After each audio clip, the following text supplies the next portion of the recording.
Good evening. It is 6:30 on September 5th, 2017, and this is the City of Louisville Planning and Zoning Commission meeting.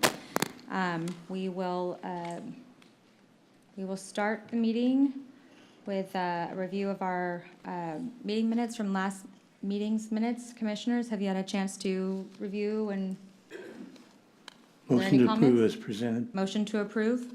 Second. Second by Karen. All those in favor signify aye. Aye. Opposed? Motion carries. Moving on to item 3, the public hearing consent agenda plats.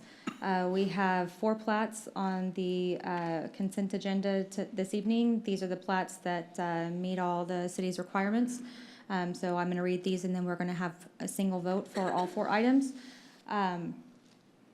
The item 3A is a public hearing for the final plat of Crest Manor Addition, lots 1R and 3R, Block A on 3.745 acres, Zone General Business District, located on the south side of Round Grove Road, approximately 550 feet from Ace Lane, a portion being a replat of Crest Manor Addition, lots 1, 2, and 3, Block A. Item B is a final plat of Bankston Nissan Addition, Lot 1R, Block A, on an 8.37 acre tract of land out of William King Survey, abstract number 697, Zone Light Industrial District, located on the southwest corner of Country Ridge Road and I-35 frontage, being a replat of all of Bankston Nissan Addition, Lot 1, Block A, and a portion of YM Auto Addition, Lot 1, Block A.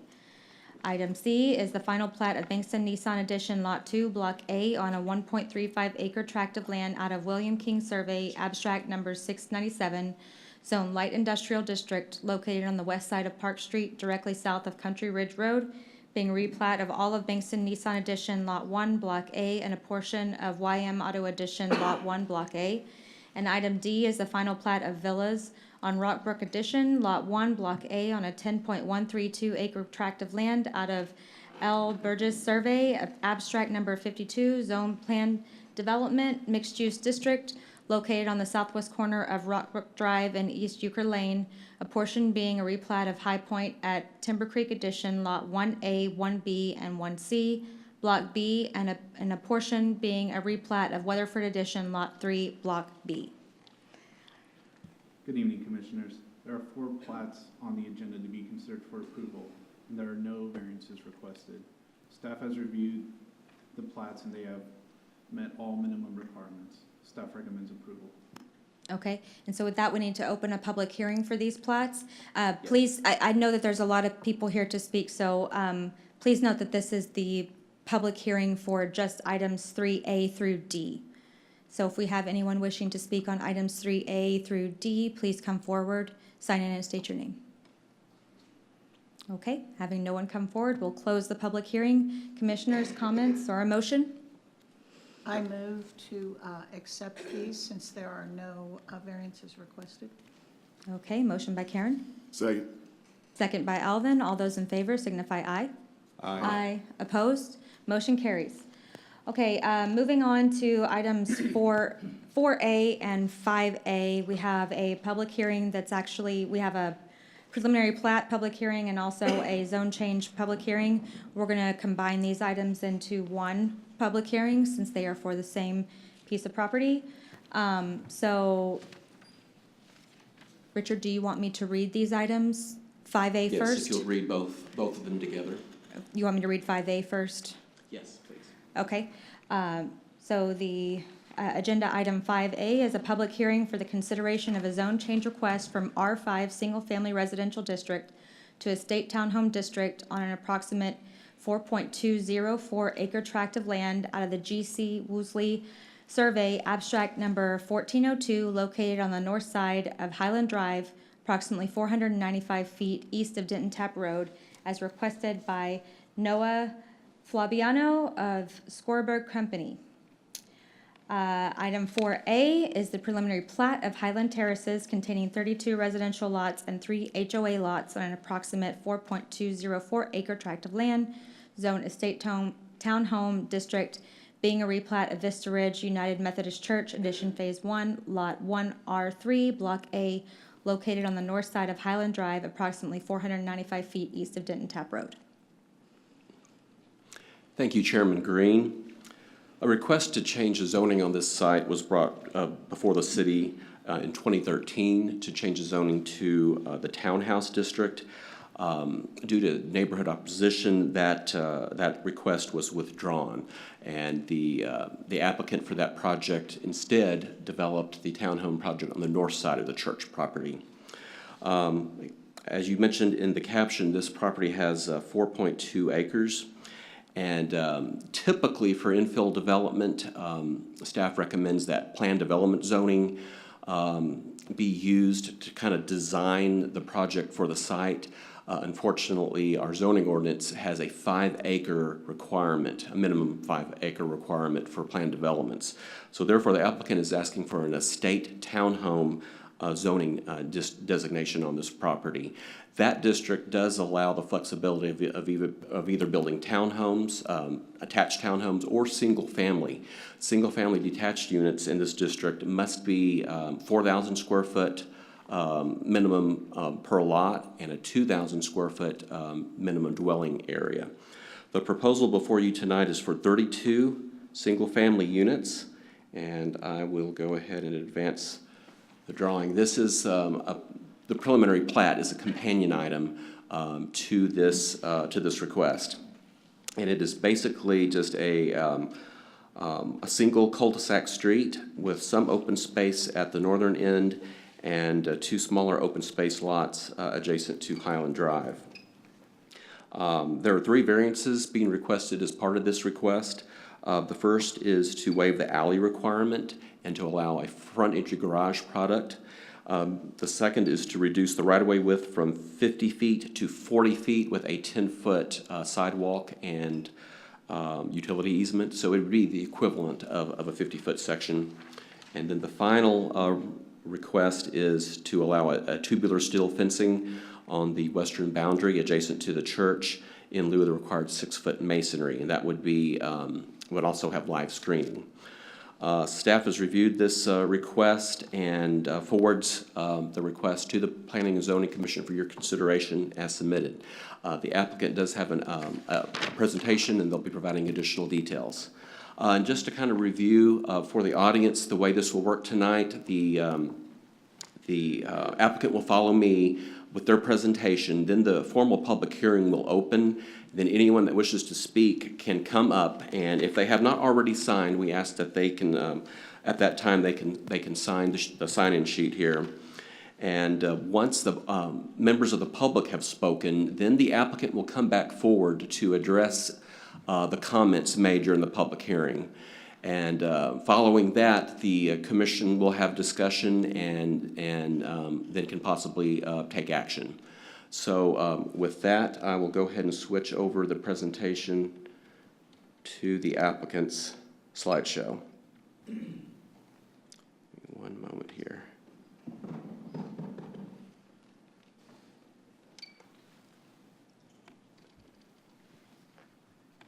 And you can just hit the arrow and hit the end. Perfect. Give it 1 moment. Yeah, I can. There we go. Perfect. Thanks. Good evening, Chairman, members of the Commission. My name is Adam Buchek, and I'm joined with Noah Fabiano. I'm a development partner with the company for over 14 years. We're at 8214 Westchester Drive, Suite 710, Dallas, Texas 75225. And Noah Fabiano is one of our VPs of acquisition. I've been with our company for over 3 years as well. So we're very pleased tonight to be able to have the opportunity to speak before you and go over this presentation called Highland Terraces. And with no further ado, Noah's going to give you the main presentation, and we'll go over any questions you may have. Thanks for having me tonight. As I said, I'm Noah Fabiano. We're excited about this project. I'm going to go through a few things. First, I'm going to go over our history. We haven't had the luxury of doing a project in Louisville. We have a few nearby that I'll go over just so you can kind of see the quality of work that we do and our home building company, Windsor Homes, does. Subject property and zoning request, Richard touched on that a little bit, but I'll just go over a few more details just so everybody's clear on what we're asking for. I'll show you some representative product of what we're planning to do. Can I go back? There you go. The proposed development standards, so I'm going to compare what we're doing on the plat to ETH, which we feel like we're going over and above and beyond. the projected price points, and then we'll go over the meetings with the neighbors and how we've come a long way with them. And I know I left a letter, and I think the church did too, of the various meetings we've had with the adjacent neighbors and the Vista Ridge Estates HOA over the past almost 9 months. So we've come a long way, and I'll kind of touch on that at the end. So first, a little bit of history about us. We are a local privately owned development company. We've been doing this about 35 years.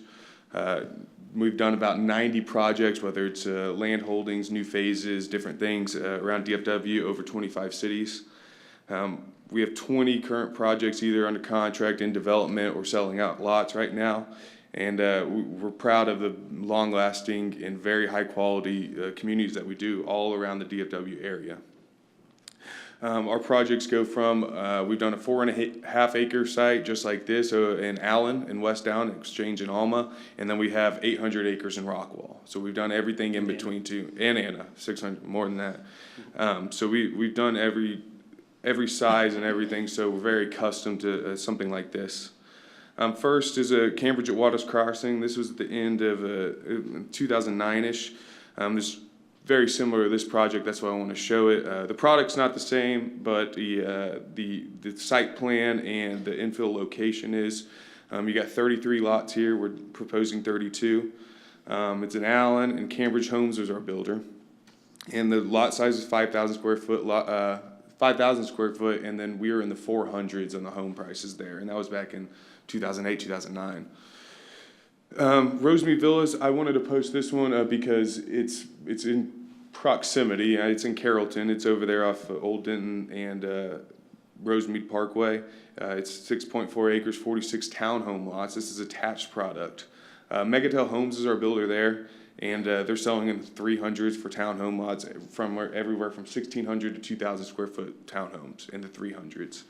And so we're very proud of that. We're just getting off the ground on that one. We've delivered their lots, and they're starting to build their first buildings. Stone Creek, this kind of shows the scale. This is a 400 acre part of the 800 acres we own in Rockwall over off John King. Just this phase is 10 acres and 52 lots. We have Windsor Homes, which is our home building affiliate, we would love to be in this Highland Terraces project that we're proposing. And these are 50 by 120 lots, and they're in the low 300s to high 300s. So you can see through these projects the price points that we're getting at with this project. So the subject property, Richard did a good job. You have Vista Ridge Estates on the east side. That's the 5th phase over by us. On the north side, you have the Ballantine Apartments, who we've been working with on an easement because the drainage is coming, all that apartment, basically, I would say half or more, is coming straight on our property without any easements or anything like that.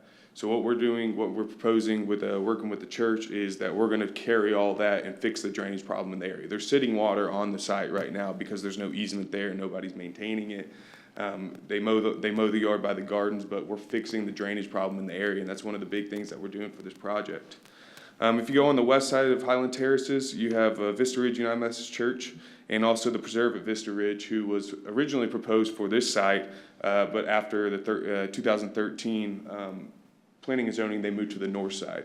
But you can see if you drive by that, it's a very, very nice project. The architecture and the masonry requirements and everything really looks like what we were planning to do back in December, but we've moved in a different direction now. So you have the nice transition, and then there's our site plan that's colorized right there, so you can kind of see how it fits in. It's perfect transition between the single family to the east, all the way going to Denton Tap, which has a little bit more high intensity stuff. And then if you go south of Highland, it's very high intensity with the grocery store. So the zoning request and the plat request is 32 single family detached homes. These are detached product. I want to stress that because we've met with the surrounding neighbors, and that was one of the main things that we heard was we don't want townhomes. They didn't want townhomes back then, and they don't want townhomes now.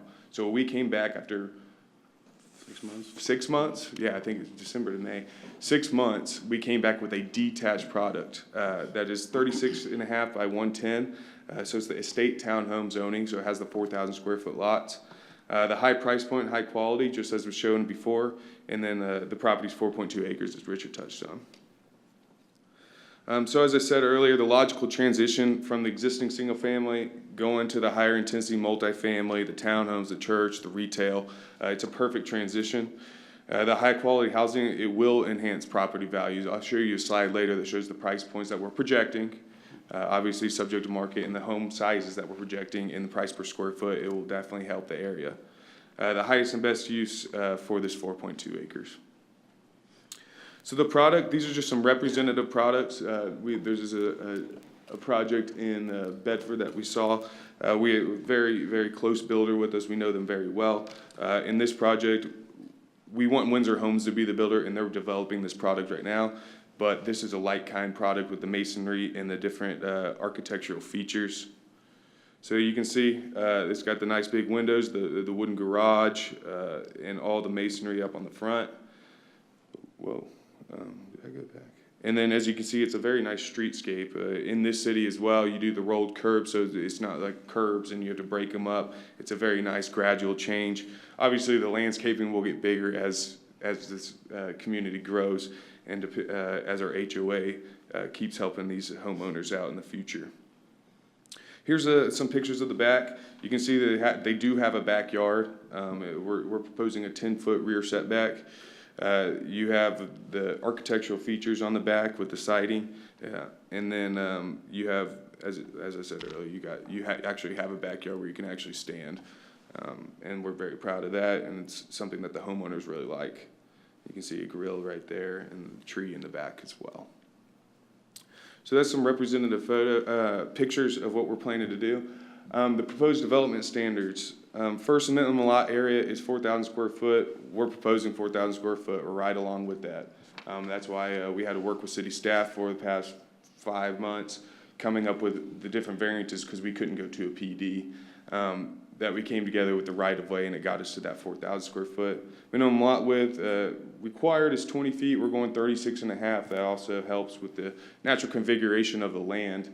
There can only be 110 feet deep, the lot, so we had to make it and work with the fire department big time on this one to make sure that we had the right fire code going for these homes.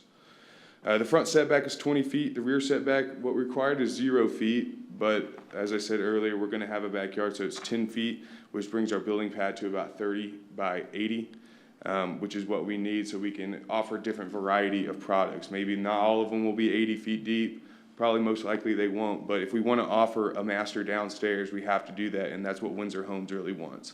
A master's downstairs is the big thing right now when you're trying to sell homes, and that's why we need the 80-foot pad. Minimum dwelling size is 2,000 square foot in a state townhome, and we're proposing 2,000 square foot as well. In your packet, it also says what R5, what it's zoned now, the minimum house size is 1,450 square foot. So we're giving up 1,000 square foot of lot where we're building bigger homes and nice, very nice and high quality homes. And then our maximum lot coverage is only about 60% if you just do the math of the 30 by 80 pad. Divided by the 36.5 by 110. So that's where I came up with that plus or minus like 59.7%. The maximum building height is 2.5 stories, 35 feet, just in line with the state townhomes, and that's what we're proposing. As I mentioned, the 30 by 80 pad, you can see the 20-foot front setback and the 10-foot rear, the 110-foot lot and the 3-foot side setbacks. So in this exhibit, the right side would be the existing alley or the church, and then our street would be towards the 20-foot front setback. Projected price points, again, these are projected. We've talked to Windsor Homes about this a lot. We share an office with them, so they're very in tune with this and what the market's like. So at the 2,000 square foot, that's the bare minimum. Obviously, it could be 21. You know, the houses are still being developed, but what they're seeing is about $340,000 for the 2,000 square footers. It's $170 per square foot price point. It's very high, and obviously, as your house gets bigger, usually the price points grow too, but it's not a linear. So at the $360,000 of 2,400 square foot, just kind of met in the middle, is $150 dollars square foot, and then the 2,800 square footer, we're projecting we go about 380. And then obviously there's wiggle room in there, but that's what we're projecting, and that's what we're going to go for. So you're really the smallest you're going to be is the $136 price, projected price per square foot, which is high in our eyes. So the meetings with neighbors, we held 4 meetings. The first one was December 15th in 2016, and that was just with the adjacent neighbors. How we did this every time is I went out there and I posted on their door, and I also mailed them one. So we met at a place. First we met at the church. The first 2 times we met at the church, in December 15th, 16, so 9 months ago, and May 12th, 2017, May 24th, May 12th is my birthday, May 24th, 2017, with the adjacent neighbors too at the church. And then on June 22nd, not everybody from the adjacent neighborhood could make that meeting, so we held another one about a month later at the Black Walnut Cafe just next to their homes. We got a lot of good feedback. In the next slide, I'll go over the changes we made through this process. And then July 27, 2017, we were on the agenda for the Vista Ridge Estates HOA meeting, so anybody in the whole HOA could come. And we had a pretty good outturn there as well. So going through this, we originally met with the neighbors and we proposed 44 townhome units, very light quality of those on the north side of the church. We're building them in Murphy, we're building them in McKinney, and we're building them in Allen right now. And the price points are in the mid-3s, and they're all selling in the mid-3s. So we're very proud of that product. We heard the neighbors, we heard what they had to say. So we worked with the church, and the church has has done a lot of work with us too. And we came up with a detached product now. Windsor Homes is on board with this product, so you know what you're getting. You're coming through me. When we're developing and building the homes, you can call me or Adam on our cell phone. It's all the same company. You know, Dick Skorberg owns both companies, so it's a high quality product, and you'll know what you'll get with us through this process all the way through build out. In the later meetings, we proposed an 8-foot fence on our side, so our builder on the east side of the property, adjacent to the Vista Ridge Estates neighbors, will build an 8-foot fence. We'll give you a little bit more privacy on both sides.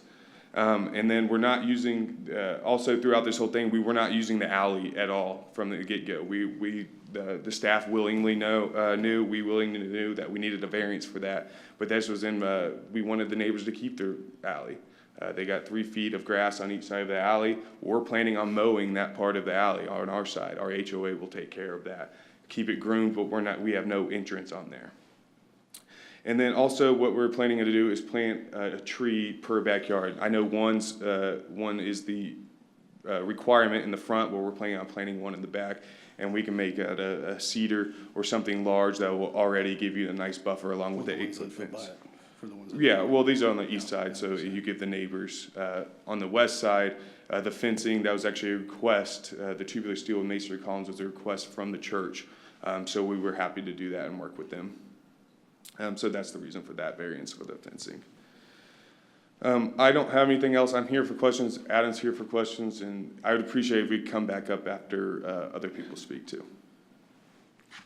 Commissioners, any questions? What did you say that you felt that the price per foot would be? It was in the 130s to 170. Right. And primarily, they're gonna be, what, 3 and 4 bedrooms? Yes, sir. Okay.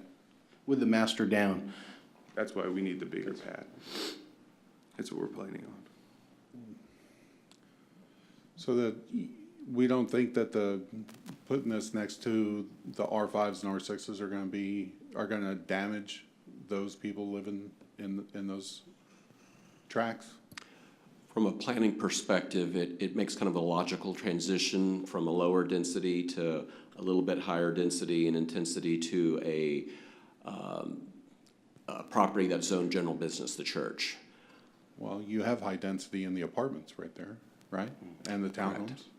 To the north, yes, and then also to the south. So it is kind of a mixture, but as you move from east to west, it does provide kind of a graduation of intensity, which is typical in many communities where you have a major intersection with commercial uses. You usually buffer those with higher intensity residential Then as you move away from that intersection, you have lower intensity and density.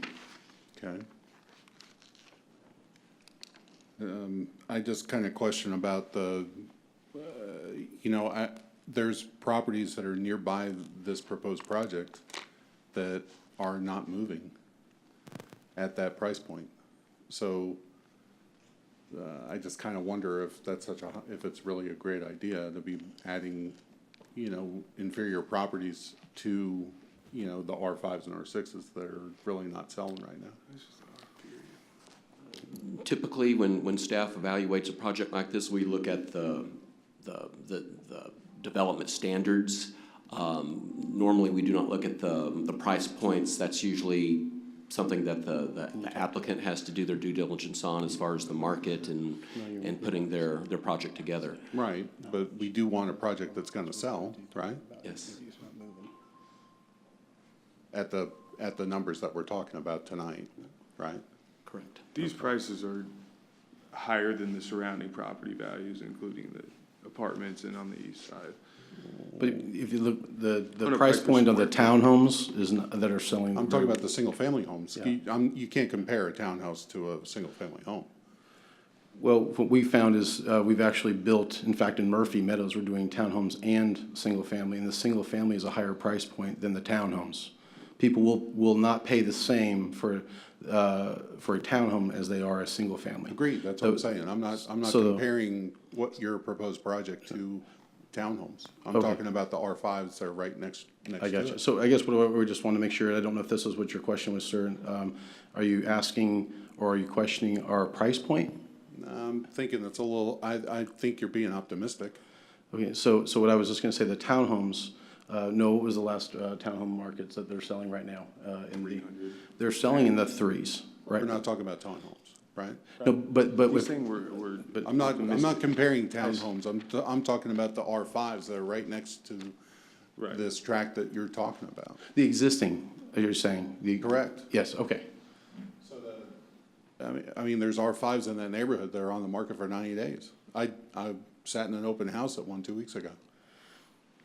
So it got lowered to 330, and it's a 5-bedroom home.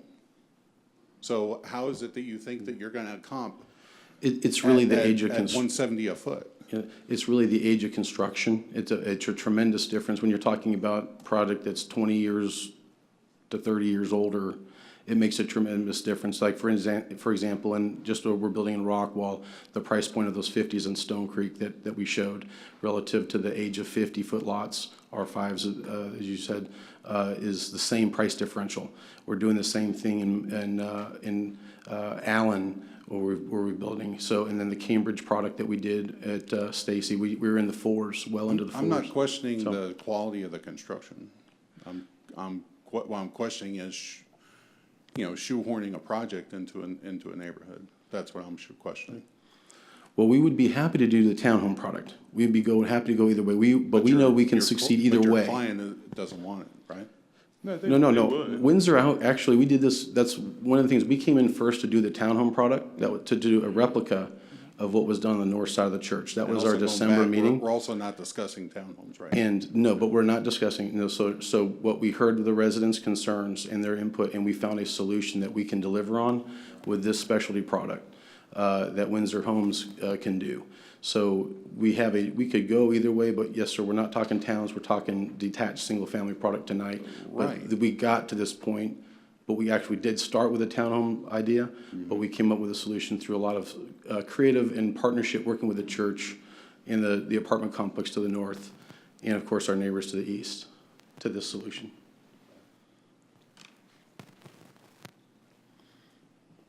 Okay. Commissioners, anything else? Okay, thank you.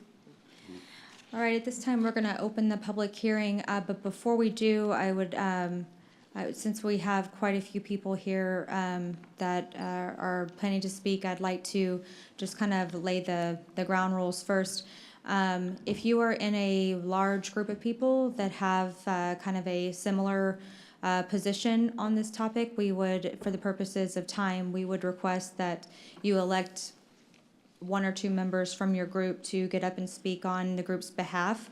If you would like, whenever your representative comes up to speak, if you would like for everyone supporting that position to stand, just so that the commissioners can see the support that is behind that, that view, that would be very much appreciated. And also, we're going to ask that everyone keep their comments to 3 minutes. And so with that, we will officially open the public hearing.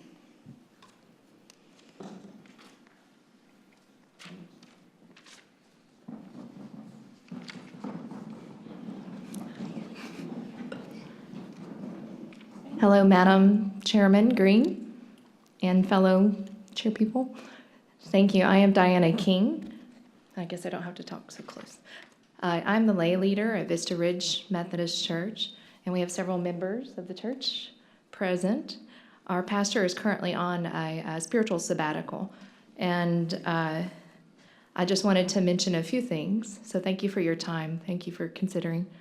My husband and I joined Vista Ridge back in 1993 as members. So we've been members of Vista Ridge Church back when we first started as a bank, in a bank building, and actually first started in a hotel and then moved to a bank building, but we joined at the bank building and now at the current location in Louisville, and have been members 25 years, so quite some time, raised our family there. And a couple points I want to highlight regarding this.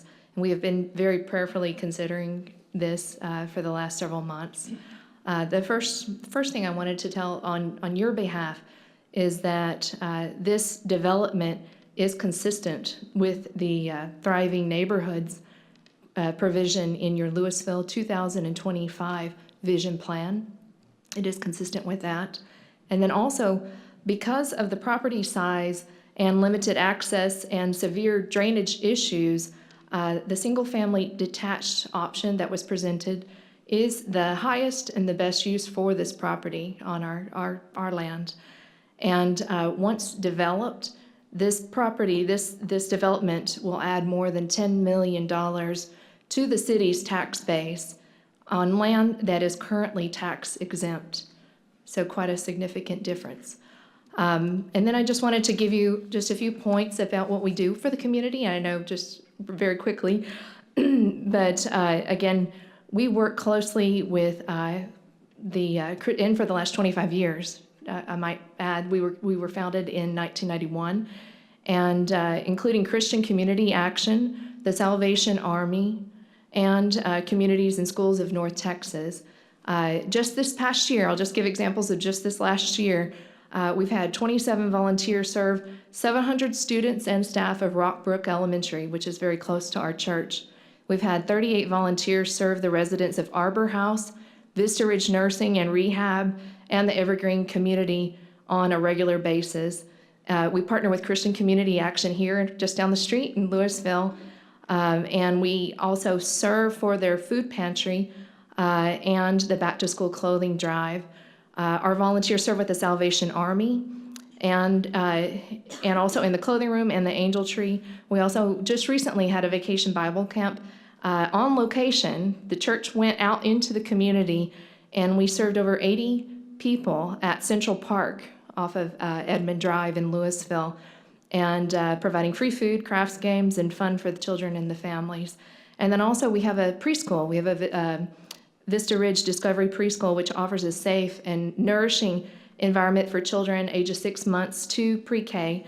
And also, we just celebrated, as I mentioned, 25 years. We had 130 people on one day when we decided to go out into the community on our 25th anniversary.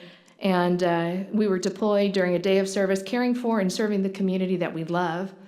And as a faith community, with the sale of this land, it will help us be set free from debt, as well to be even more creative and in giving life-giving ways in the community. And we hope that you will pray and consider prayerfully the request to change the zoning of the property in order to make the sale possible. Thank you for your consideration, and blessings to your work. Thank you.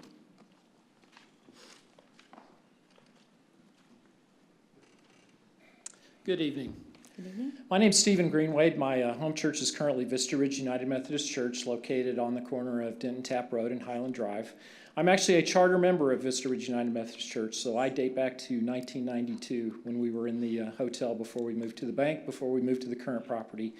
More salient to your discussion tonight, I was actually the chief financial officer at the time that we acquired this piece of property back in the late 90s. And as such, was not only responsible for securing the funding, but also looking at the master plan of what we thought this property might be used for. At the time, based on the assumptions of growth rates and development of the community and everything, we really thought that our church was going to grow much beyond what it is now. Unfortunately, that didn't happen.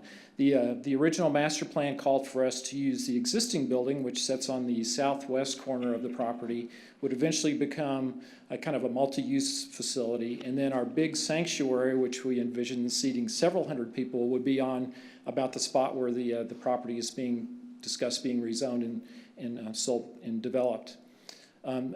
Unfortunately, that didn't happen for us, and that left us with two problems. One, we had a lot of land that we didn't have much use for, and second off, we had a lot of debt that really restricted the kinds of things that we could do in the community, like Diana was just talking about. So we feel like that this is kind of a win-win-win situation. As Diana pointed out, it's good. It's a win for the city of Louisville because you're increasing your tax rolls pretty significantly. It's a win for the neighbors because you'll have 32 brand new Louisville families that are living there and living in a great community. And then finally, it's a win for the church because it frees us from those two burdens that we have, and it will allow us to go out and do even more things in the community. So I stand firmly for 4A and 5A. Thank you very much. All right, thank you. You guys can go ahead and sit down if you would like. You kind of get who's here. Yeah. I'm Barry Sykes. I'm with Vista Ridge United Methodist Church. And I'm just going to give you a quick overview of what's happened with the land. I think we sent you guys a letter. I hope it's in your packet, kind of giving you a detail, but I'll just go over it really quickly. Since 2010, we've been trying to do something with this land. And the first thing we approached is a junior soccer club wanted to use it for practice fields, and we were going to lease it from us. And we worked with the neighbors, and they didn't like that. A couple years later, we worked with a developer of Cedar Creek, and we tried to put townhomes there, and the neighbors disagreed, and the rezoning was not approved. We worked with Scarborough, and we've only worked with high-end developers, and we've not talked to anybody commercial, anybody with storage units. We've just tried to be good neighbors with this, but we actually tried to get a little money for the property. But we worked with Scarborough, and they were going to build high-end townhomes. We met with the neighbors. They didn't like that. They said, we want residential back there. So we went back and we took a several $100,000 cut to try to make residential happen. And so we're losing funds if we had pushed for townhomes, but we felt like that's the right thing to do, to be good neighbors and still get the property developed. If we would have good neighbors and they would have good neighbors. So that's kind of the history of the property, and we just thought y'all needed another background. Thank you. All right, thank you.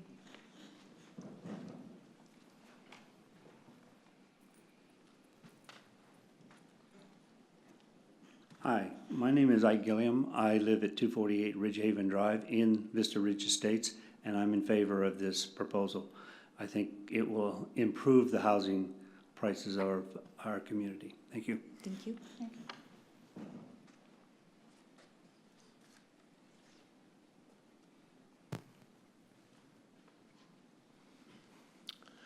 My name is Ken Cooley. I live at 625 East Vista Ridge Mall Drive in Louisville, Texas. I'm a member of Vista Ridge United Methodist Church. I also serve as the chairperson for the Trustees Committee, which is the committee that has responsibility for the building and for the grounds and our property. And on behalf of that committee, I would ask the commissioners for their favorable support of this change of zoning and for the support of this project. Thank you. Thank you.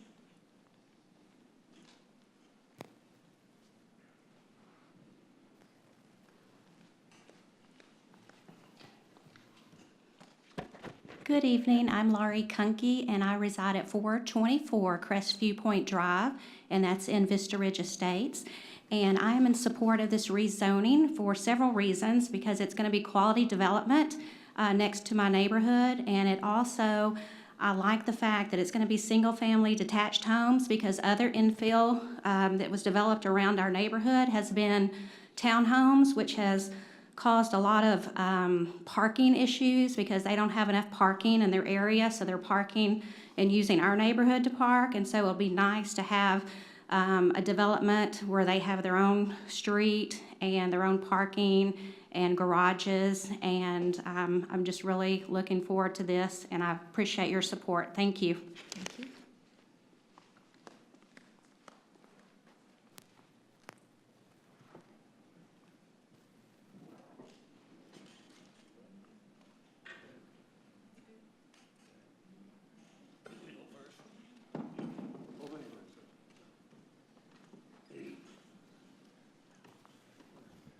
Hello, Planning and Zoning Commission. My name is William Tabor. I reside at 231 Roma Drive. The map that was up there earlier had the large red area that was commercial. I live in the Toll Brothers townhome condo community that is just east of that commercial area and just a few hundred feet east of this site that is proposed for rezoning. We're between Plaza Drive and Ridgemont Drive. And we're due south of the single-family neighborhood, the Vista Ridge Estates that is across the street. I noticed some of the conversation about price points and things, and obviously it's a you can debate the comparisons between townhomes and single-family attached or whatever. Our community, built by Toll Brothers in 2006, 7, and 8, started out with home prices in the high 300s to the low 300s at 1,500 to 2,700 square feet. And we currently have prices that are 250 to 350 actually sold, and most product sales within a week or two of going on the market. There's even a couple on the market right now that are 375 to 400,000. I think Vision 2025 has been cited earlier today. It calls for a diversity in housing options and creating of thriving neighborhoods. And I think that diversity of housing options also is diversity in price points. You know, not everybody wants to or can afford the $500,000 or $600,000 place. And so I'm speaking as a neighbor in the area. I'm speaking in favor of the proposed single-family product because I think it fits the vision and then complements the townhome products that are to the south of the neighborhood, and just helps transition into the commercial that is west of all of us. Thank you. Thank you.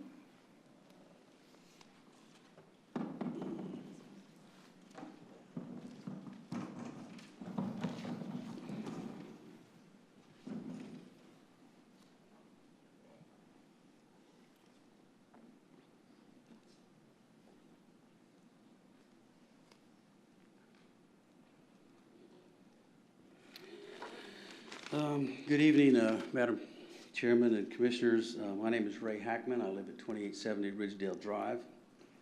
I guess first of all, to start off, I just wanted to ask a procedural point. After all those have spoken, if the developer, the presenter, is allowed to speak, and I'd just like to ask if I can, in return, respond to those comments if I could. Would that be appropriate? Richard? I mean, if there's a discrepancy of some kind between what they're saying, what we sound. The public gets one chance to speak. The applicant does get a chance to address comments, but we cannot continue going backwards and forwards, and that's why we have the limits in place. Okay. Well, first of all, I wanted to thank all of y'all for serving as commissioners for the city. I know I've been in the real estate development business for over 30, almost 40 years. And in fact, I have spoken many times in front of commissions and city councils. And I know that the job you make is hard and it requires great sacrifice. So we thank you for that. The first thing I'd like to do is unfortunately, there were several neighbors that live along Ridgedale Drive, which of course is the property that abuts this property, and in fact is the one with the properties that are most affected by this proposed zoning change. And they couldn't be here. Very brief letters, I just wanted to read them for the record. Jolynn Cass, who's been going through chemotherapy, was feeling very badly and she couldn't attend, and she basically, and these are copies I can give you if you want them. She just said, City of Louisville Planning and Zoning Committee, please be advised that I am opposed to the proposed zoning change for the property located to the north side of Highland Drive and east of the Methodist Church on Denton Tap Road. Putting 32 homes on the property will not favor the current homeowners that adjoin this property, nor will it favor the surrounding neighborhood of Vista Ridge Estates. Please keep the current zoning in place. Please carefully consider this proposed change and vote no to the request for a zoning change. Mr. Robin and Karen Fry, who are neighbors of mine, they also abut the subject property. Again, is addressed to the Planning and Zoning Commission in reference to this particular case. Dear members of the Planning and Zoning Commission, thank you for your time today and your continued service to the community. My wife and I have occupied our current home at 2874 Ridgedale Drive for over 15 years, and we enjoy calling Louisville home. Due to prior commitments, we are regrettably unable to attend this important meeting. The property in question is zoned R5 and historically has been recognized as a suitable transition to the current ecumenical use. We ask that any developments be compatible with the current R5 designation and congruent land uses as stated in the zoning ordinance. Please accept this letter as our request to deny this zoning request. We appreciate the direction and guidance the Planning and Zoning Commission and the Planning Department provide for the City of Louisville in an effort to create an economical, sustainable, and growing community. Thank you for your consideration. Respectfully, Robin Fry. And then there was one other letter. This is from a single mom who couldn't be here tonight. Michelle Williams, she lives at 2853 Ridgedale Drive. She basically just said simply, I am opposed to the zoning change that is trying to take place. So for me to get started, and I'm going to probably, but I'm speaking for several people, so I might take a few more minutes because there's a lot of stuff to cover. I mean, the first comment I had is that the initial slides that they put up on the screen were not really representative of the product they plan on building. It was the slides they showed further down. The zoning change is, of course, for a ETH, an extended, estate townhomes. So for all those in attendance today, an estate townhouse is still a townhouse. It's just a detached townhouse. It's still a long, skinny house, and essentially what you saw in the second set of slides with nothing more than a garage and a front door in the front of it. Very small side yards with 3 feet each, very small front yards, and a very small backyard, 10 feet. And I wasn't clear from the slide, but it looked like they were actually building back on the actual property line on the units on the west side where there's no yard, but I couldn't tell that for sure from the slide. Is that correct? The setbacks are the same on all the lots. So it's still 10 feet? Okay, I couldn't tell that from the slide. The first thing is that I'm sure the developer is well qualified to build homes, and obviously he's done that in several different areas, and I'm sure they're very financial, capable of doing this. But the question tonight is not really one of their capability of building a quality product. It's more of a case of of building a product that's not really compatible to the neighboring folks, to us specifically.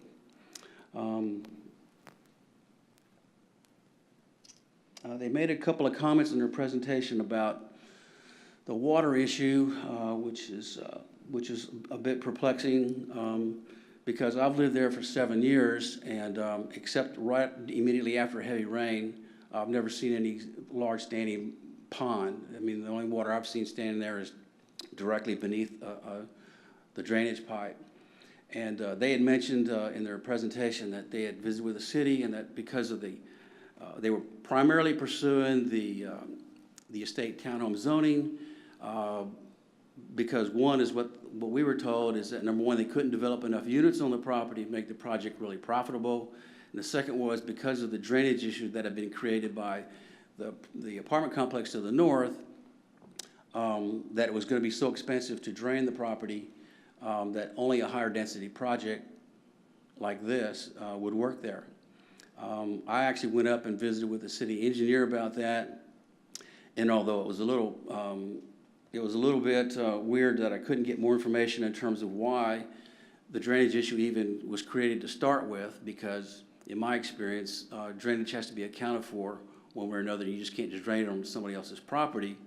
So I'm not sure why all that came about.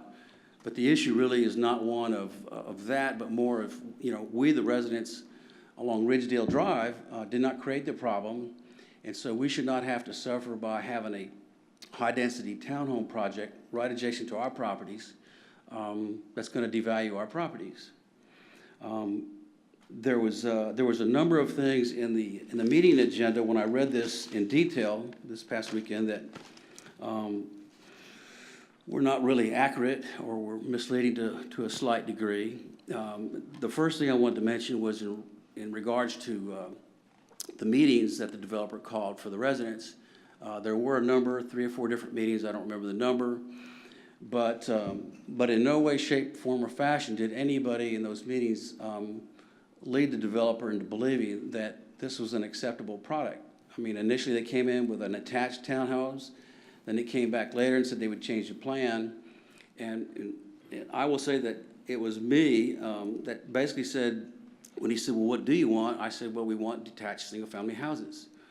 Well, at that time, I didn't even know there was such a thing as an estate townhome. And I think most people, and what the implication was, is that we wanted similar houses to the ones we had on our properties. I mean, the ones we were building, like an R5 or an R6 or an R7.5, whatever, like all the ones typical in the Vista Ridge Estates. So I think there was a misunderstanding on their part to think that that an estate townhome, which is still a townhouse, was acceptable when it's not. It wasn't. And then in the third meeting, there was another meeting with the HOA, and there was a comment in the notes that only a couple people showed up and that they came away with having positive things about the development, and that's not accurate as well. First of all, when we received the email notice, we were told in the email that the residents could attend and listen, but they weren't allowed to speak. And so I actually took it upon myself to tell the neighbors that you didn't need to show up. I'd go and see what they were talking about and if there were any changes in terms of what they were presenting, and I would let you know. And it was only after the meeting started that I realized that they actually allowed people to speak, but I vehemently opposed the zoning at that time, so I don't know how they could come away from that meeting thinking we were for that.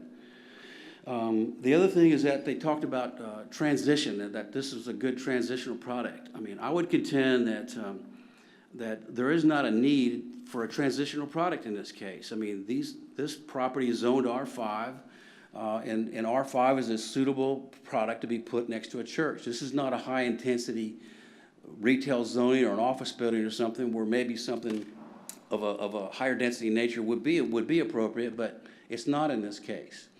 And when myself and all of our neighbors bought our properties, we did our due diligence and checked with the city and saw that it was R5. And so we expected that one of two things would happen. Either the church would build something that was appropriate for the church, and we'd be okay with that, or they would build something on R5, which obviously we were okay with that. We wouldn't have anything to say anyway. So we were okay with those, and so and I did, in fact, I'm getting off my notes here, so I'm going to get mixed up here a little bit, but we did actually offer a compromise. I mean, they made the implication that we were not willing to compromise and that many people didn't want anything else on the property at all, which is totally not the case. You know, we were more than willing to sit down and talk to them, but they wanted to build something else, but they seemed to be insistent on building townhomes. And just because you've detached the townhomes does not mean it changes it from, it's a townhome. It's still a townhome. It's still a long, skinny property with a garage door and a front door and very little setbacks. And so, and these things are real far back on the property line, even with a 10-foot strip of yard, which is not much of a backyard. It's not much more than a dog run. But these things would be, I mean, whereas the normal distance from the alley to our houses is 35 to 40 feet, which means if you build another R5 comparable product, it would be like almost 70 to 80 feet distance between the buildings. These things are right within 10 feet of the alley, and so we're talking about a half, 50 to 60% closer to our houses. So it doesn't make a difference how nice the townhome is. For us living along that strip, anybody walking in is going to have this huge townhouse looking right into your living rooms. It's an intrusion on our privacy, and it's not going to improve the value of our properties like they're saying. The price per square foot of their townhomes does not have anything to do with us. If we were to sell our houses with these townhouses behind us, and somebody comes in and they see these monster townhomes right behind looking in their backyard, first we'll be lucky if we didn't lose them, and secondly, best case is that they would offer us a reduced price for our houses. So this is not a conducive product that's going to positively affect us. And I'll try and wrap up, although there's more I was going to say. The bottom line is they had to, just like it was, I think I heard one of you mention earlier, like shoestringing a property into a small lot. I mean, I understand why they want to do it but their incentive is strictly profit. I understand the church's position because they need to sell the property because they need to take care of some past bills. But, you know, we shouldn't have to suffer as property owners because they created a problem for themselves regardless of how it came about. And that's essentially what they're asking us to do. They created a problem through this drainage problem that was created because it should never have been there to start with. But they're asking us to take the brunt of that by taking a decreased value in our properties, and we're not able to enjoy the privacy that we enjoy right now.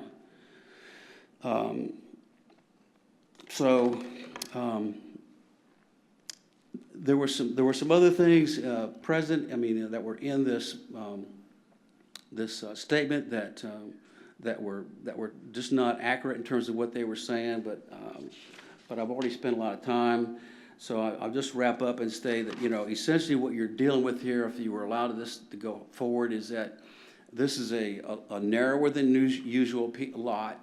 You're talking about putting, which is somewhat strange to me, that the planning and zoning would even allow 2 cul-de-sacs to come up back to back. I don't know why they didn't tie these streets together, because that's normally how you would want to design a neighborhood.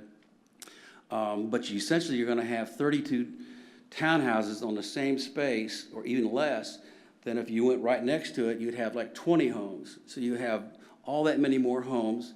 They said they were going to be building 3 to 4 bedroom homes, which means you'll have a minimum of 2, possibly 3+ cars per house. They're all front loaded. There's no alleys, so all those cars are going to be in the front, and it's a long dead end cul-de-sac. So it's going to be a congested street. They're going to put 1 tree on each lot, which is going to be a little stringy tree. And so it's just going to be an unattractive, like a canyon of townhomes that's not going to be conducive to helping us in any way. In fact, it'll be a negative, and I don't think it's a benefit or something that the city would benefit from either. And so lastly, I'll just say this. You know, in 7 years that I've lived there, I know there's a lot of people from the church here, but in 7 years I've lived here, the church has never reached out to us directly and asked for a meeting to say, hey, what would you approve? What would you like to see here that's other than R5 zoning? They've never asked us to do that. We're more than willing to do that and have that meeting. But it's when they actually put the property under contract to a developer who's hell-bent on coming in with a high-density townhouse development that we don't want, that ends up in a meeting like this. So I would just, I guess I would just like to ask on behalf of myself and many of my neighbors that this is not a conducive product to our neighbors and to the people that live there. And so I'd like to ask you to turn it down and let us go work with them to see if we can't come up with something that will work. Thank you so much. Thank you.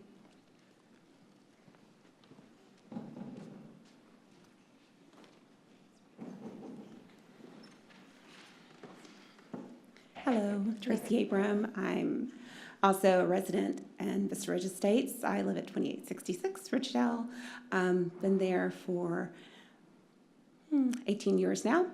So long-term resident, and I do enjoy the benefit of that property. And I was also told that if the church were to build, that they were to build a retaining wall.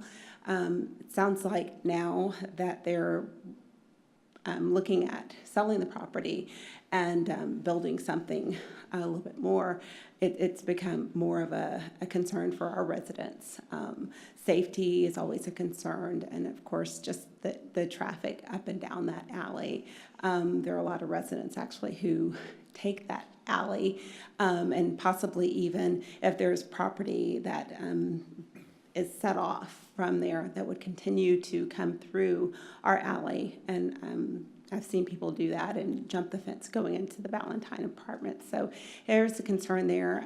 And to Ray's point, I agree. I've been there for 18 years and I've never gotten an invitation. And there are probably a good just in our area, 4 churches that have gone up in the last 5 or 10 years that constantly send us invitations to join and come visit and what have you. So opportunity for growth, definitely in the area.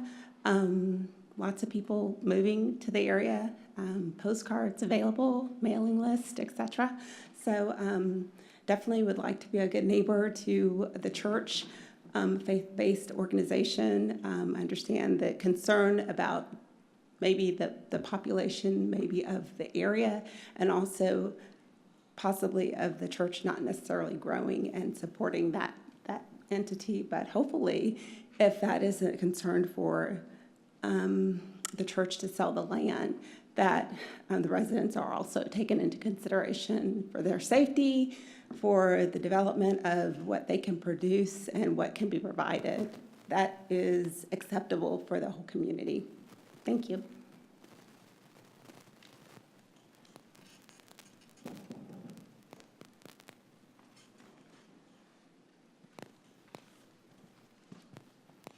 Good evening, Madam Chairman and Commissioners. My name is David Fortune. I live in Vista Ridge Estates on 2805 Vista View. I'm also the president of the Vista Ridge Estates Homeowners Association. So there was some comments made about the meeting where the developer came to just explain to us what they were proposing, and representations were made on both sides. So I just want to clarify. There was a few homeowners in that meeting, Ray and Michael and a couple others that were opposed to the project. There was one homeowner in the meeting that expressed approval for the project. The Homeowners Association does not have a formal opinion as an entity, but in general, my impression of my neighbors, and they've spoken to other directors, who most of whom were not available to make the meeting, but generally people that live up against the development are opposed, and most of the neighbors that we've spoken with that have spoken to us that don't live against that development are in favor. So at the homeowners meeting 2 years ago, unfortunately none of the residents at Ridgemead were able to attend. Every resident in the meeting was in favor of the higher density project that was proposed back then. So none of them lived on Ridgedale, which I understand it impacts them more, but in general, the rest of our community, the sense we get as a board of directors for the HOA is that more residents are in favor of the project. Okay, Thank you.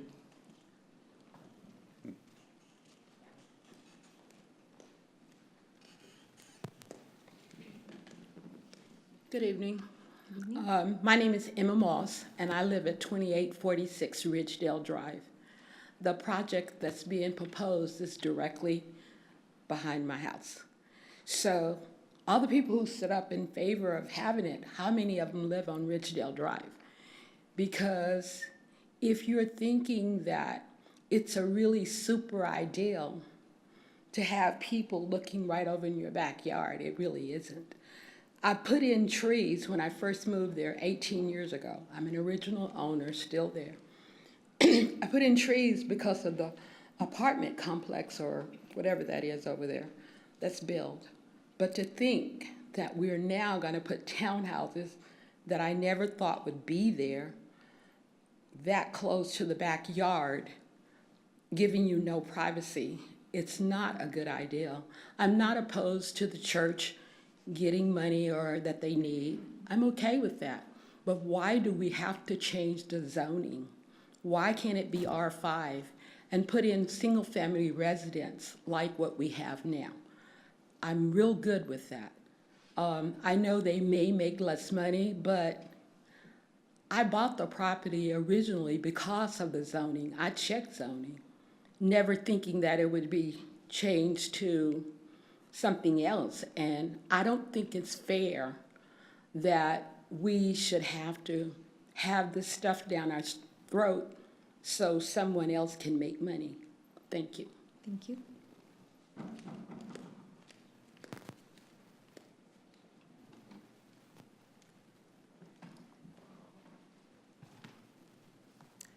Hello, Audrey Wiley. I also live on Ridgedale Drive, but I am not backing up to it. I'm on the other side of the street. And even with that said, I don't think we would have bought that house. My husband and I, this is our first home, and You know, we bought that because we thought it was going to be next to more houses and then a church and then a nice grocery store. You know, I didn't buy this to live basically next door to, you know, a lot of townhomes. And, you know, I just don't, you know, even though they're not in my backyard, I don't understand how anyone in good conscience could think that's okay. You know, just put yourself in my neighbor's shoes. That's what I'm trying to do. I wouldn't be okay with that in my backyard, and I don't think anyone should be okay with that. Thank you. Thank you.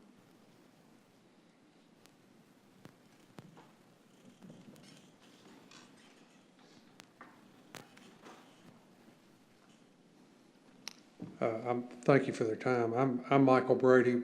My wife and I live at 2869 Ridgedale Drive, which is on the east side of Ridgedale Drive. It doesn't back up to the proposed zoning change. I too feel for the church and their need to sell that property. But again, when we bought our home, we didn't ever think that there would be a high-density project built along there. We thought that was just church property, and that's the way it would remain. So we are opposed to also to the zoning change. We'll support R5, but we're opposed to this high-density project. Thank you. Thank you.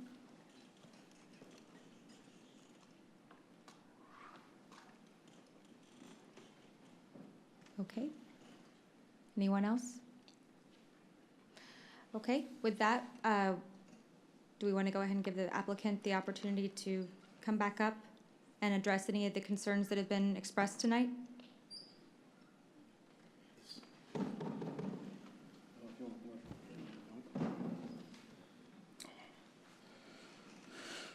Okay.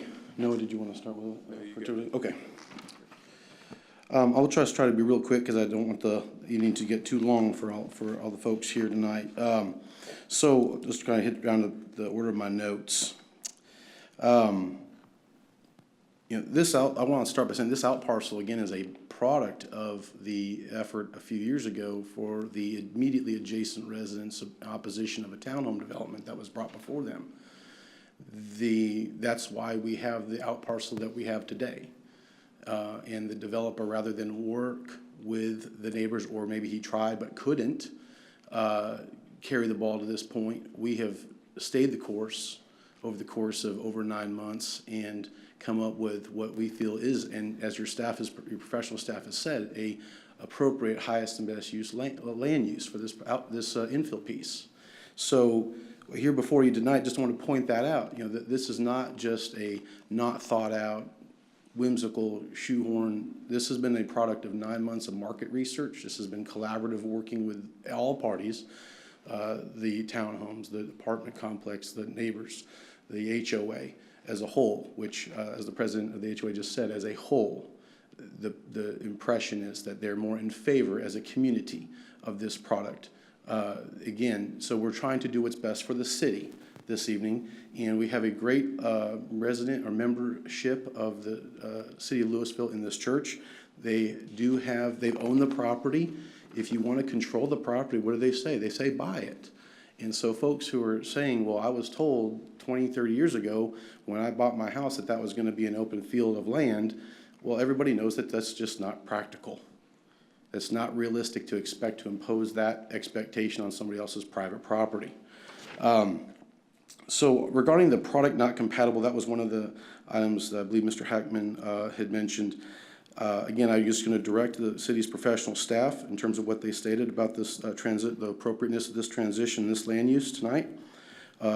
He said this was not compatible product. Well, again, the 2025 plan is talking about having variety of housing product, and that's exactly what you heard a couple other folks in favor of this project say. They don't want homogeneous product. They want something that's different and unique, and this fills that space. This is not in a cookie cutter doing the exact same thing. It's a transitional zoning piece. This is exactly what's appropriate here for this property. Again, if it's not compatible in any way, the only way would be, to your point, Commissioner Ling, that the price points are too high. But we know we can deliver. But I'm just saying this is going to bring up values. That's my point. This is not and as you heard from the gentleman who lives in the townhome product by Toll Brothers. This is not an unachievable price point for this part of Louisville. And so we spent the better part of over 9 months working, and really before that, because again, 9 months was our first meeting. We've been working on this for probably 6 months before that. Regarding the doubts on the water issue, the drainage issue on the property, well, that's just a fact. And there is a history. We have letters and correspondence going back for a decade on this particular drainage issue. And I'll tell you right now, it was about $250,000 or so to get the whole thing resolved on a 4.5 acre site, which is not a small feat to do, but we have accomplished that in this plan. But not without tremendous sacrifice by my landowner. Like that, make no mistake. And cooperation in engineering and getting tremendous benefit for unit pricing from contractors that we can get because we have more projects going on than as much as anybody in Dallas-Fort Worth right now. We have 33 active projects between what's in development and under construction and sellout phase. So we are able to get better unit pricing to make deals like this happen that other people can't. So let's see, there was Mr. Heckman mentioned that the HOA notice he received said they weren't allowed to speak. I can't speak to that. We weren't involved, nor were we asked to be involved, and nor do we control or have any involvement whatsoever with respect to how the HOA communicates with residents. We didn't see it, didn't have anything to do with it, so I just can't speak to that comment. I just want to make sure that was on the record for that. We did not, I don't even know what the correspondence looked like. All we know is we were told we presented the date well in advance, and we were told that it would be communicated on, and again, some residents certainly heard about it because we had residents there, and the board was there.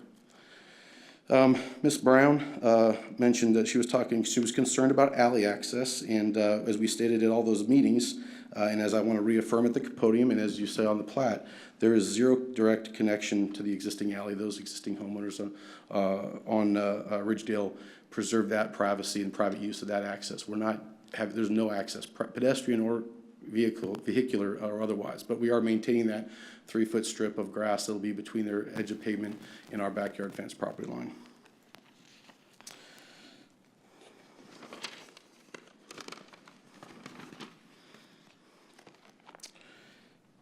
And I think there were some additional repeats of issues, but I already touched on them. And so anyway, I just wanted to reiterate, again, this is, consistent with the professional staff's view and the market's view of this project. And I think this is a terrific solution to a project that's had some complications over the last several years.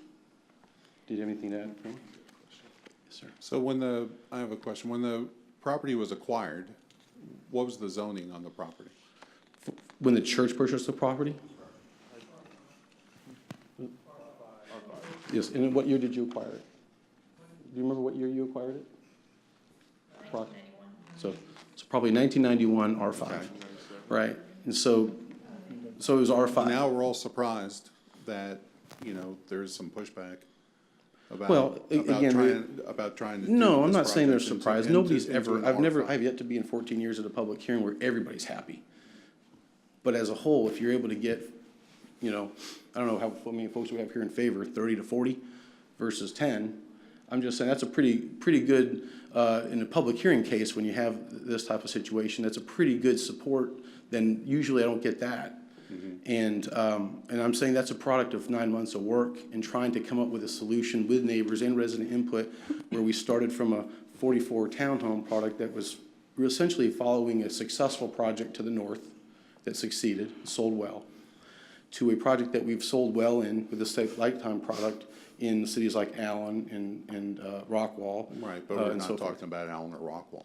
No, of course, but that's why this product's actually a little bit different. We're customizing product as we speak for Windsor Homes to be in line, but it's a different, but it's a similar price point. We have a setback variance, but that's it. It's really not. I'm sorry? It's really not the same price point. That's kind of my point. Well, we can talk about, looking at each other's yards and, alleyways and all this kind of stuff. To me, the cut and dry is the simple fact that the numbers here, you're talking about properties that won't comp compared to the existing homes on the ground, just based on past sales. Go ahead. Right?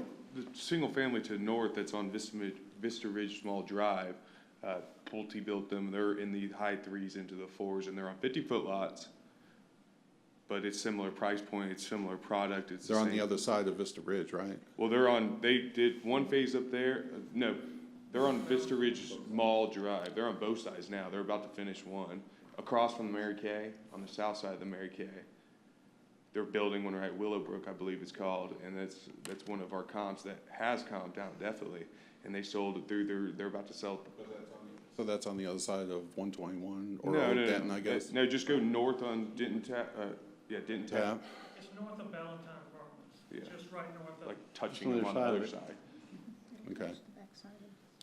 Yeah, but like I said, I'm looking at, 5-bedroom homes with more square footage and on a bigger lot. They're selling for anywhere from 119 to 134 a foot.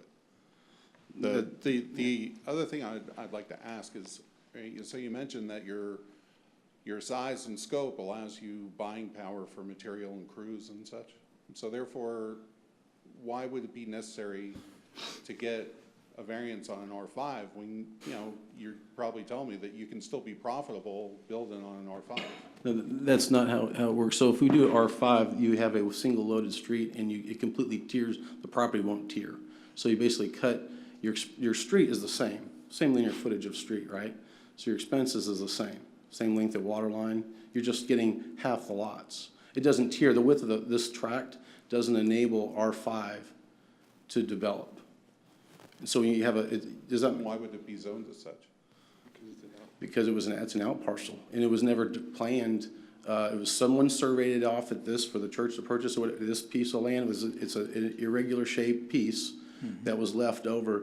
But when you have a straight zoning overlay district, and we do it all the time. I mean, the last time, I don't think I've ever had a PD more than 50 acres that hasn't been modified at some point due to market conditions and changes in cycles and taking advantage of higher and better uses of land than what was originally contemplated. We do it all the time. Cities do it all the time. This is just a case where 30 years removed. Yeah. So I'm just saying, it shouldn't be a surprise that we're here 30 years after original zoning, asking for a rezone of the last piece, especially with the history of this piece where it hasn't been, there's been no compromise of any ability with the prior, or the attached product, but we have one here with a detached product that's got higher price points and fewer lots. Right. But this commission's also voted for several projects in the recent past, just for that reason. That's an out parcel and, we're gonna convert it. But the reason why, at least that I voted for it, was because it wasn't hurting the surrounding residents.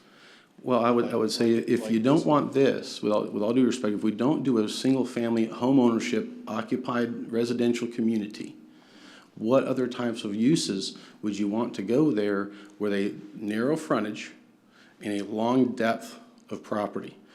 It lends itself to other types. We're residential guys, but the church has spoken over the course of this process with other buyers that have been behind us throughout the last several months. But they are trying to get a residential product here that helps the neighbors, much better than types of commercial or industrial uses that don't have a need for a hard corner. They can be mid-block. I don't know who these other, but I'm just. That probably won't happen either, because it's not zoned for that. Well, just to move things along, could I interject something? If you remained R5, you would still have two-story homes that would look down into the people that said they would look into their homes. Those are two-story homes too, Jim.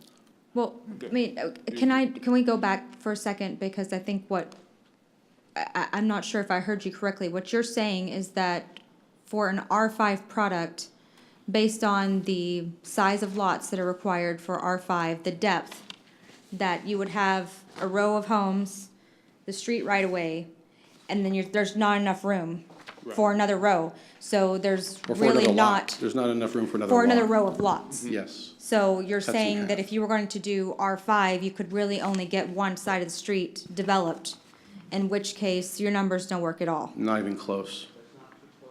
Not even close. Okay. Because it's, again, you're talking about, I mean, and folks can look at different ways, but I think the simplistic terms is you sell lots. A lot of people like to use the terminology on a per front foot basis. Have you heard that?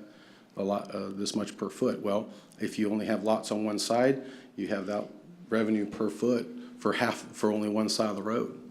And it's just simple math. There's no rocket science behind it. That's just the way it is. I mean, a 40-foot lot may be, let's just say simple math, 1,000 a front foot, and that 50-foot lot's also 1,000 a front foot, and there's your difference, but it's the same price per foot.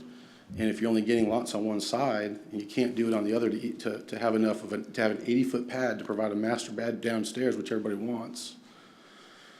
It's just it's a challenging piece. It's a challenging piece. Okay. Commissioners, do we have enough to discuss, or do we have more questions? I have one question. Okay. What would the traffic flow be like? Traffic going in and out, what would it be? I mean, have y'all looked into that? There's no traffic issue. It's just only 33 homes or 32 homes, and it's just it's a one-way in and out because it's just one small cul-de-sac, and there's you got Kroger to the south, you got church, it's a drop. It's a drop in the bucket. Doesn't have any impact on the road traffic of magnitude. And Highland's built out fully right now. Yeah. So it should be taking capacity. Okay. Any other questions before we? Okay. Thank you. With that, I think we're going to close the public hearing, and we're going to open up discussion amongst the commissioners. Who would like to start? I will. I'm in favor of this. I think that's a good use of the property. And it seems like a product that is in the price range for that neighborhood.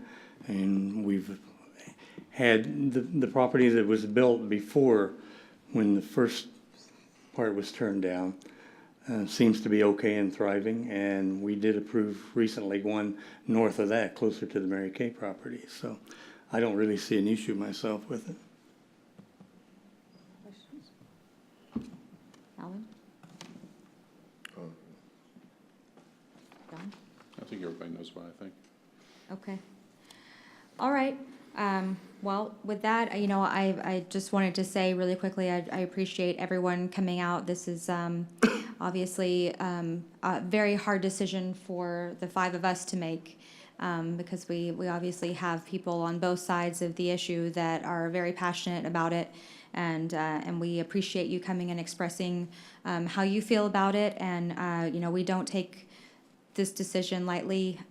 We are very carefully considering what we feel is in the best interest of of course, the applicant, the people that own property adjacent to the applicant, and what is best for the city. With that, I guess I'll entertain a vote. Anyone have a motion? I make a motion to recommend approval to the City Council for the zone change from R5. I will second. Okay, we have a motion and a second. All those in favor signify aye. Aye. Opposed? Nay. Okay, we have a 4-1. So I believe that passes. Do we need a supermajority for this vote? No, okay. Okay, actually, You do need a separate vote. I will clarify, that was for item 5A. Okay, and then so now we will need a separate motion for item 4A, the plat. Make a motion to approve? Motion by Alvin, Second. second by James. All those in favor signify aye. Aye. Opposed? Nay. Okay, Chairman Green, both items will be considered by the City Council, and who will hold a second public hearing on both items, and that will be on Monday, October the 2nd, 2017, at 7:00 p.m. And they'll be making a final decision at that time. Thank you. okay. And with that, agenda item 6 is just a report that we will be having a capital improvement advisory committee meeting directly following this meeting. And then item 7 is adjournment. May I have a motion to adjourn? So moved. Alvin? Second. motions? Second by John. All those in favor? Aye? Aye. All right. Thank you very much for coming. We are adjourned.